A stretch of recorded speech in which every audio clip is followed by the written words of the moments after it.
अस्सलाम वालेकुम। कैसे हैं डियर स्टूडेंट्स। तो आज का हमारा टॉपिक है respiratory system disorder. Respiratory system तो आपको पता है कि हमारे सांस लेने का जो सिस्टम होता है उसको बोलते हैं। तो सबसे पहले हम देखेंगे कि अपर रिस्पायरेटरी डिसऑर्डर कौन कौन से। अपर जैसे हमारा नाक हो गया, ठीक है। फिर हम कहाँ कहाँ से सांस लेते हैं, ये चीज़ें आ जाती हैं उसमें। इनके डिसऑर्डर्स देख लेते हैं। Sinusitis, pharyngitis and नोस्ट्रिलिटाइटिस।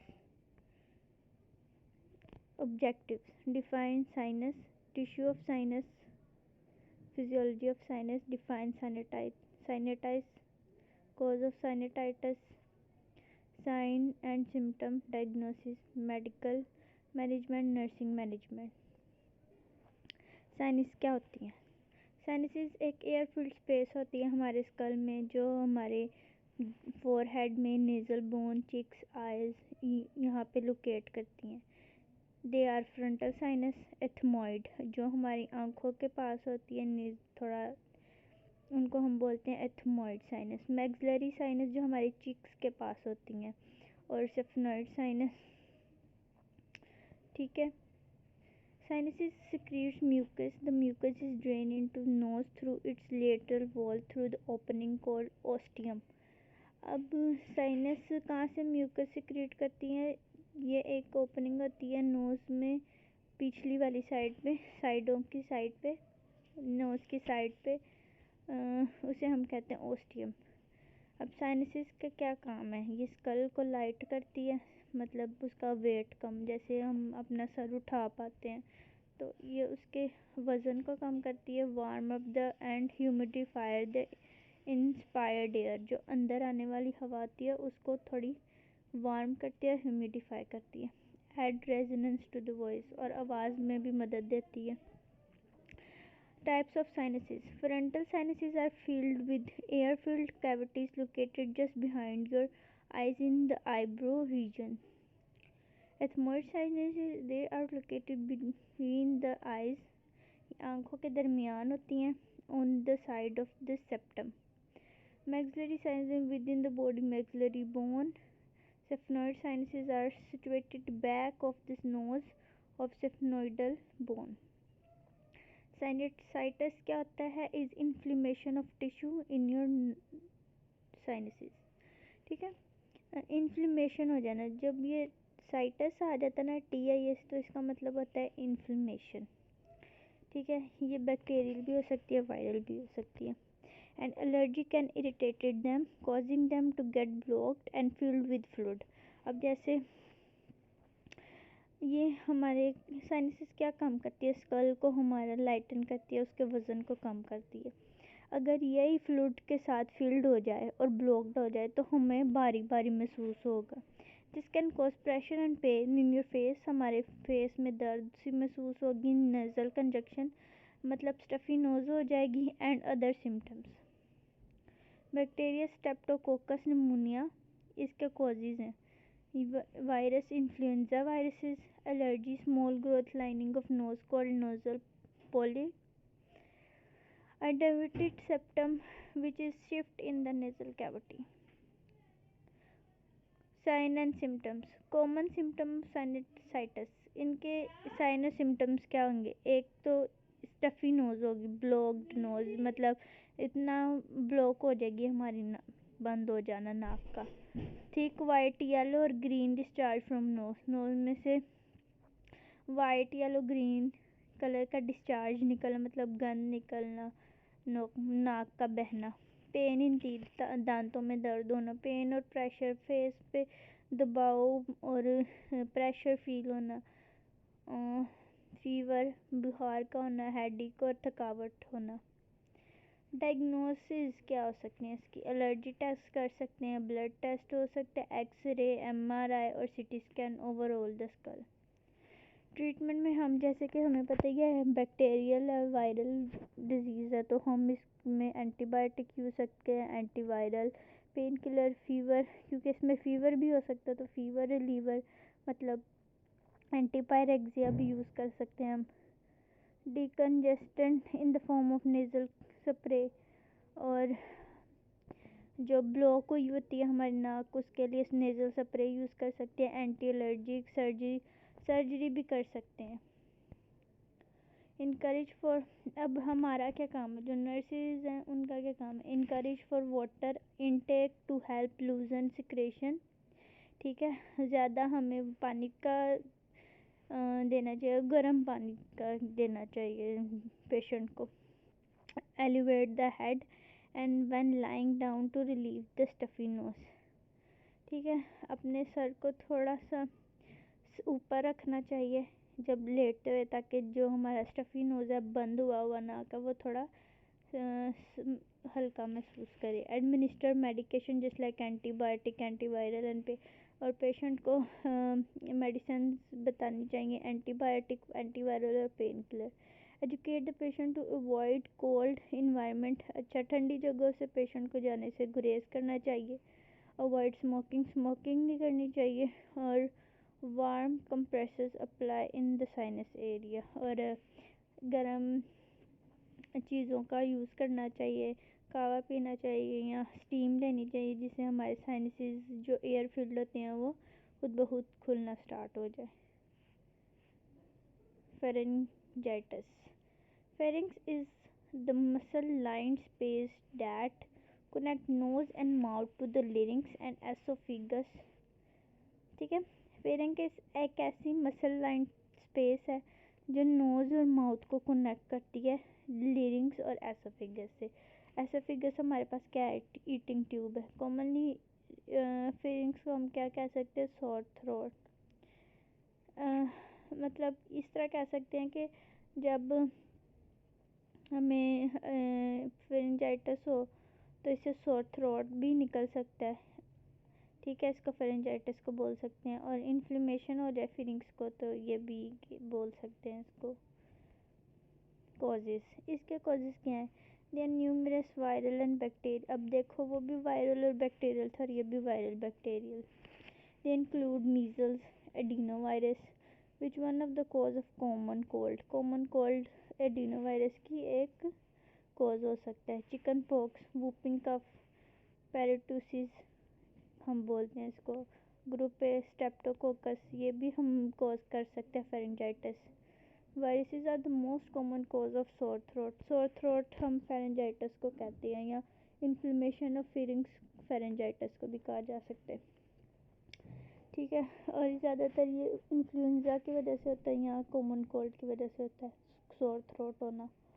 Sinus symptom क्या है, हम ज़्यादा छींकों का आना, नाक का बहना, हेडेक सर का दर्द, वो बर्दाश्त न होना, कफ होना, खांसी होना, थकावट होना, बॉडी एक मतलब पूरे जिस्म में दर्द होना, चिल्स और फीवर, बुखार का होना। डायग्नोसिस, डायग्नोज कैसे कर सकते हैं, physical examine to examine some symptom just like swelling, lymph nodes, redness and skin rashes. ठीक है, इससे भी हम फिजिकल एग्जामिन में हम देख सकते हैं, लिम्फ नोड्स की स्वेलिंग देख सकते हैं, रेडनेस देख सकते हैं, या तो स्किन पे रैशेज हो। थ्रोट कल्चर भी कर सकते हैं। If the patient suspect sore throat, they अगर पेशेंट का सोर थ्रोट निकल आए तो फिर they will likely to do throat culture, फिर उनका थ्रोट कल्चर करना चाहिए। This involves using a cotton swab to sample of secretion from patient throat. This test perform to find out Streptococcus.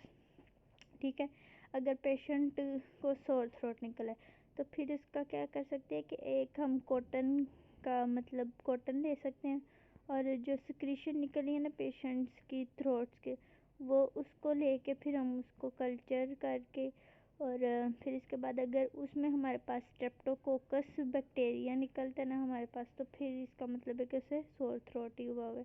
या blood test भी कर सकते हैं patient का।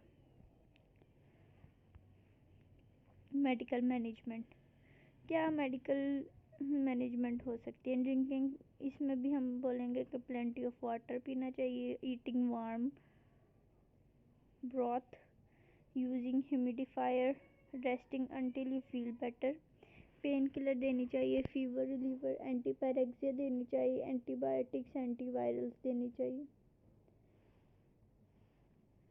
फेरेंजाइटिस प्रिवेंशन कैसे कर सकते हैं हम?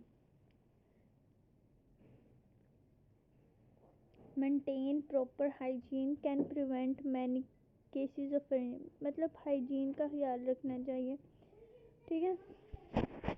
हाइजीन बहुत हमारे लिए इम्पोर्टेंट है to prevent pharyngitis. Avoid sharing, हमें दूसरों को अपना जूठा खाना नहीं देना चाहिए। ड्रिंक्स एंड ईटिंग यूटेंसिल्स, ठीक है, बर्तनों में अगर किसी बंदे को हमारे घर में से फेरेंजाइटिस और थ्रोट हुआ तो उसके गंदे बर्तनों में जूठा नहीं खाना चाहिए, फूड को अवॉइड करना चाहिए, उसके ड्रिंक्स पी हुई ड्रिंक्स के शेयर नहीं करना चाहिए। Avoid individual who are sick.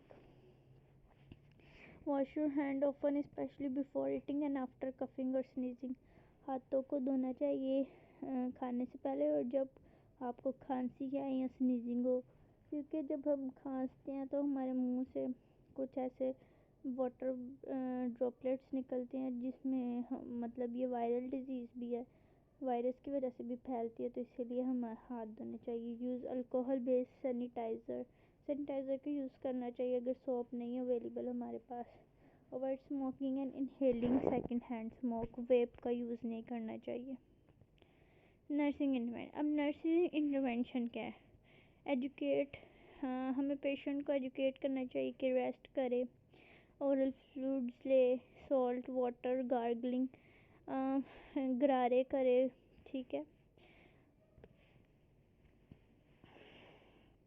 Administer analgesics, analgesics मतलब पेन किलर देनी चाहिए। एंटीपायरेटिक्स फीवर को ख़त्म करने में रिलीफ देनी चाहिए। In severe situation administer ivy fluids and, अगर मतलब अगर पेशेंट को ऐसा फील होता है कि उसमें पानी की कमी हो रही है या कुछ भी, तो उसे गला सूख रहा है उसका ये वो, तो उसे आईवी फ्लूइड्स देने चाहिए, आईवी भी लगा सकते हैं, एंटीबायोटिक्स देनी चाहिए। Tepid sponging to reduce the temperature, और अगर बुखार बहुत ज़्यादा तो हमें कपड़े को गीला करके माथे पे रखना चाहिए। Tonsils, tonsils are the lymph nodes in the back of the mouth at the top of the throat। Tonsils क्या होते हैं? हमारे पास lymph nodes होते हैं। lymph nodes का काम क्या होता है? हमारे इम्यून सिस्टम को ठीक रखना। अब ये कहाँ पे होते हैं? Back of the mouth, top of the throat, ठीक है। They help to filter out the bacteria and other germs to prevent infection in the body. अब इनका काम क्या होता है कि हमें बैक्टीरिया जैसे गंदी बीमारी से दूर रखना और जर्म्स से प्रिवेंशन देना हमें। बैक्टीरियल और viral infection can cause tonsillitis, अगर हमें टॉन्सिलाइटिस हो जाए मतलब इन्फ्लेमेशन ऑफ टॉन्सिल्स हो सकता है। ये कैसे कॉज होगा? जब हमारे टॉन्सिल्स में इतनी एबिलिटी ना हो कि वो जर्म्स से फाइट कर सके, तो फिर हमें टॉन्सिलाइटिस होता है। Tonsillitis is the inflammation of tonsil, the infection में be also seen in other part of throat. अभी अभी मैंने आपको बताया कि टॉन्सिलाइटिस जब TIS आ जाए तो इसका मतलब होता है inflammation. One such infection is called pharyngitis. अगर टॉन्सिलाइटिस होगा तो ज़रूर है कि हमें फेरेंजाइटिस, इन्फ्लेमेशन ऑफ फेरिंग्स भी हो। अच्छा, अब हमारे पास 3 टाइप के टॉन्सिलाइटिस होते हैं। एक अक्यूट होता है, रिकरेंट और क्रोनिक। अक्यूट हम उसे बोलते हैं जो हमें 1 to 2 वीक्स रहता है, जो थोड़ी देर के लिए होता है। और रिकरेंट का मतलब है कि दोबारा से हो जाना। क्रोनिक का मतलब है कि मंथ में या तो साल लग जाना ठीक होने में, ठीक है। अब पहले अक्यूट टॉन्सिलाइटिस पढ़ते हैं। These symptoms usually last 3 or 4 days but can last up two weeks, मतलब ये 3 या 4 दिन में ठीक हो जाना, लेकिन 2 वीक्स हद तक 2 वीक्स बाद में अगर अक्यूट ना ठीक हो तो वो फिर क्रोनिक बन सकता है। Recurrent, this is when you get tonsillitis several time in a year. ये तब होता है जब हमें हर साल ही टॉन्सिलाइटिस हो जाए, मतलब 1 साल और ठीक हो जाए, फिर अगले साल हो, फिर ठीक हो जाए, ये रिकरेंट होता है। This is when you have long term of tonsils infection, बहुत देर से होना, जैसे हमें महीना हो गया हो, साल हो गया हो, ये तब होता है। कॉजेज क्या है टॉन्सिलाइटिस के? Coccus pyogenes, flu viruses, adeno virus, जैसे ये वायरल भी है और बैक्टीरियल भी है, तो इसमें दोनों चीज़ें आ रही हैं। Varicella zoster viruses, measle viruses. Sign and symptoms the main symptom of tonsillitis are inflamed and swollen। अब मेन चीज़ क्या है कि इन्फ्लेम्ड होना और swollen tonsils ही हमारे पास sometimes severe enough to make it hard to breathe through your mouth। इतना दर्दनाक होता है ना कि दर्द होने शुरू होते हैं। और अदर सिम्टम्स में क्या, थ्रोट पेन, टेंडरनेस, फीवर हो जाना, रेड टॉन्सिल्स हो जाते हैं, वाइट और yellow coating with your tonsils, और सफ़ेद और पीले कोटिंग हो जाना टॉन्सिल्स पे, पेनफुल ब्लिस्टर्स, जो होता है ना दर्द देने वाले दाने निकल आना, हेडिक दर्द होना सर में, ईयर्स में पेन होना, ट्रबल स्वालविंग खाने में मुश्किल आना, fever and chills and bad breath गंदी बदबू आना। स्क्रैची एंड मफल्ड वॉइस, अजीब सी आवाज़ हो जाना, भारी आवाज़ हो जाना, स्टिफ नेक्स, और जो नेक है ना वो अकड़ जाना, हम मतलब ना इधर कर मूवेबल ना होना नेक का। डायग्नोज कैसे, फिजिकल एग्जामिनेशन पहले करेंगे और फिर इसके बाद या तो फिर हम ब्लड टेस्ट कर सकते हैं या वही थ्रोट स्वैब वाला टेस्ट कर सकते हैं। टॉन्सिलाइटिस कॉम्प्लिकेशन, इसकी कॉम्प्लिकेशन क्या, और इसमें क्या कॉम्प्लिकेशन आ सकती, कलेक्शन ऑफ पस थ्रू योर टॉन्सिल, ठीक है। मिडल ईयर इन्फेक्शन, अब ये मिडल ईयर इन्फेक्शन भी कॉज कर सकती है। ब्रीथिंग प्रॉब्लम भी हो सकती है, breathing that stops and start while you sleeping, जब सोते वक्त मतलब आपकी सांस का बंद हो जाना, ठीक है। टॉन्सिलर सेलेटाइटिस एंड टॉन्सिल सेल्स की इन्फ्लेमेशन हो जाना, infection that spread deeply penetrate near by the tissues, और टिश्यूज़ को भी खराब कर देना। मेडिकल मैनेजमेंट में हम क्या ट्रीटमेंट कर सकते हैं, if your test find bacteria you will get antibiotic, अगर हमें हमारे टेस्ट में बैक्टीरिया आ जाए तो एंटीबायोटिक, अगर वायरस आ जाए तो एंटीवायरल देंगे, और बुखार के लिए एंटीपायरेटिक देंगे और पेन किलर देंगे। गेट लॉस्ट ऑफ रेस्ट देना, ईट स्मूथ फूड्स, अच्छी चीज़ें मतलब नरम गज़ा खाना, गार्गल विद वार्म सॉल्ट, और गरारे करना गर्म नमक वाले पानी से, सकोन लोजेंस विद बेंजोकेन और other medication to numb your throat. अच्छा, थ्रोट को बिल्कुल नम्ब करने के लिए, मतलब उसको सुन करने के लिए ये चीज़ें लोजन लेना। Take over the counter pain reliever such as acetaminophen and brufen, pain reliever के लिए। टॉन्सिलेक्टोमी, मतलब ये सर्जिकल में हम क्या कर सकते हैं कि टोकोमी का मतलब होता है कि कट ऑफ कर देना ना, तो अगर ये टॉन्सिलेक्टोमी है तो इसका मतलब है कि हमें टॉन्सिल्स को कट कर देना, ठीक है। Are important part of your immune, but if the tonsillitis keep coming back and won't go away, देखो टॉन्सिल्स हमारी बॉडी के लिए बहुत इंपॉर्टेंट, क्योंकि हमारे इम्यून सिस्टम में हेल्प देते हैं हर चीज़ जो गंदी होती है, ठीक है। कभी कभी हम ऐसे होता है कि मुंह से भी सांस लेते हैं तो बैक्टीरिया और वायरस हमारे मुंह के ज़रिए भी जा सकते हैं, ज़रूरी तो नहीं कि नाक के थ्रू या ईयर के थ्रू जाए। तो ये जो टॉन्सिल्स होते हैं हमारे इम्यून सिस्टम का भी काम करते हैं, अगर ये ख़राब हो जाए तो फिर बहुत ही बड़ी मुसीबत आ सकती है। लेकिन अगर ये ना ठीक हो तो फिर हम क्या कर सकते हैं, इसको काट देते हैं। If swollen tonsil make it hard for you to breathe, अगर स्वेल टॉन्सिल्स हमें इतना मजबूर कर देते हैं कि हम सांस नहीं ले सकते ना खा सकते हैं, तो फिर हम इनको निकाल देते हैं। This surgery is called tonsillectomy. Doctor use sharp tool called scalpel to take out the tonsil, but other options are available including laser। अच्छा, ये ना स्कैपल एक हमारे पास टूल होता है, शार्प टूल मतलब नाइफ जैसा ही होता है, ठीक है। उससे भी कट कर सकते हैं, लेकिन अदर चीज़ें भी हमारे पास अवेलेबल, जैसे लेज़र करवा लेते हैं, radio wave, ultrasonic energy use कर लेते हैं, इलेक्ट्रो कैटरी और to remove enlarged tonsil, बड़े टॉन्सिल्स को रिमूव करना। अच्छा, तो ऑपरेशन से पहले प्री ऑपरेटिव केयर हमें क्या करनी चाहिए ना, education the about surgery, surgery के बारे में सारी पेशेंट को प्रोसीजर समझाना चाहिए। कॉन्सेंट जो है ना वो पेशेंट से साइन करवाना चाहिए। नथिंग पर ओरल, NOP मतलब नथिंग पर ओरल, पेशेंट को कुछ भी खाने नहीं देना चाहिए। पेशेंट को हाइड्रेट करना चाहिए। ये हाइड्रेट के लिए हम ऐसा कर सकते हैं कि IV पास कर सकते हैं। और check the haemoglobin level, haemoglobin level भी चेक करनी चाहिए।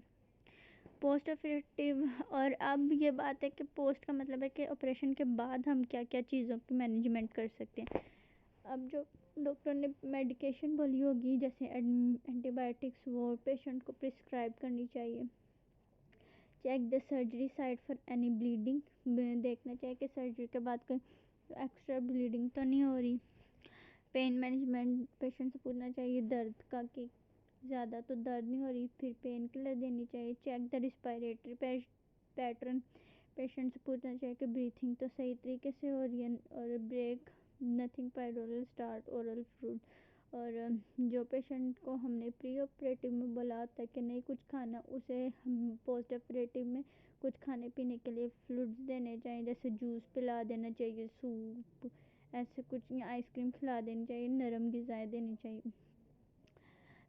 Maintain proper hygiene for surgical site for prevention of the, और ख़ास तौर पे ध्यान रखना चाहिए कि जब तक सर्जरी हुई है पेशेंट को कोई इन्फेक्शन ना हो जाए, इसीलिए उसको हाइजीन का ध्यान रखना चाहिए।